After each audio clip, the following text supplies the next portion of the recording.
برشلونة بيحقق مكسب صعب جدا ومثير جدا قدام نادي بلد الوليد بنتيجة 2-1 في الجولة ال 34 من منافسات الدوري الاسباني، علشان يصل برشلونة الى النقطة 79 في صدارة ترتيب الدوري، ويبقى الفارق ما بينه وما بين وصيف الجدول نادي ريال مدريد 7 نقاط كاملين لغاية ما يلعب نادي ريال مدريد مباراته النهارده مع نادي سيلتا فيجو في الجولة ال 34.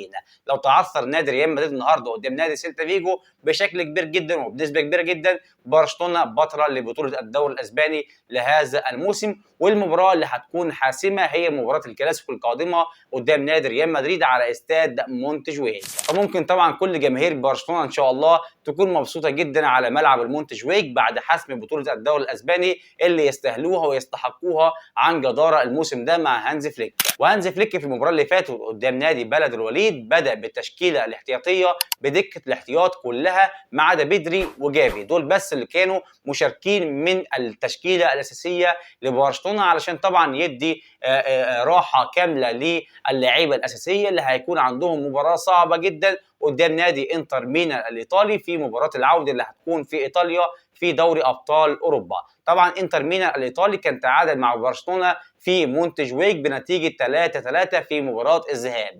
ظهر طبعا نادي انتر ميلان بشكل قوي جدا وشكل مرعب قدام نادي برشلونة، راح تقريبا ب5 كور او 6 كور قدر انه يسجل منهم 3 اهداف، وخرج طبعا من استاد مونتجويك بنتيجه 3-3. اخذ بالنسبه له افضليه علشان يرجع على ملعبه ويكسب بنتيجه 1-0 على الاقل ويصعد الى المباراه النهائيه من دوري ابطال اوروبا. ولكن ان شاء الله يقدر برشلونه يحسم امر الصعود الى المباراه النهائيه من ملعب نادي انتر ميلان الايطالي. المباراه هتكون صعبه جدا وان شاء الله انا متوقع ان برشلونه هيقدر يحقق المكسب. المباراه اللي جايه ان شاء الله هتكون يوم الثلاث اللي جاي، هيستضيفها نادي انتر ميلان الايطالي على استاد سيمون. المباراه هتكون الساعه 10 مساء بتوقيت القاهره، وهيكون معلقا على المباراه حفيظ دراجي عبر قناه بي ان سبورت 1.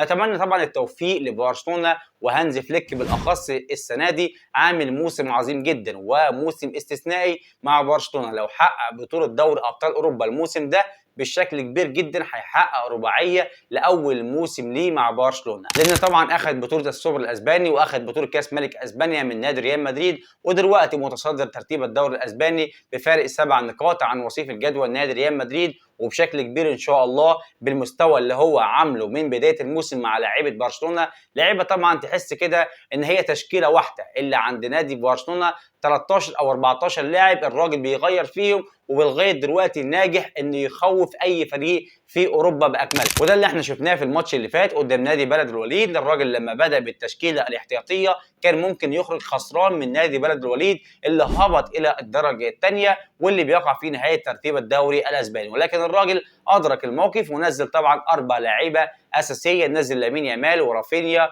وداني اولمو ونزل ديونج. ال4 لاعيبه دول اللي عملوا الفارق وخلوا برشلونه يكسب مباراته امام نادي بلد الوليد بنتيجه 2-1 علشان يصل للنقطه 79 في صداره ترتيب الدوري الاسباني. المباراه اللي جايه قدام نادي انتر ميلان الايطالي على ملعب سيمون هتكون صعبه جدا ومباراه رد الاعتبار من نادي انتر ميلان، لان طبعا على مر التاريخ فبرشلونه متفوق على انتر ميلان في المواجهات المباشره اللي كانت ما بينهم. اما عن توقعي فانا بتوقع ان برشلونه ان شاء الله تعالى هيتاهل على حساب نادي انتر ميلان الايطالي من ملعب سيمون، وهتنتهي المباراه بنتيجه 2-1 لصالح نادي برشلونه. ده توقعي، عايز اعرف بقى توقعاتكم ايه في الكومنتات. وبكده يبقى وصلنا لنهايه فيديو النهارده. دمتم في امان الله والسلام عليكم ورحمه الله تعالى وبركاته.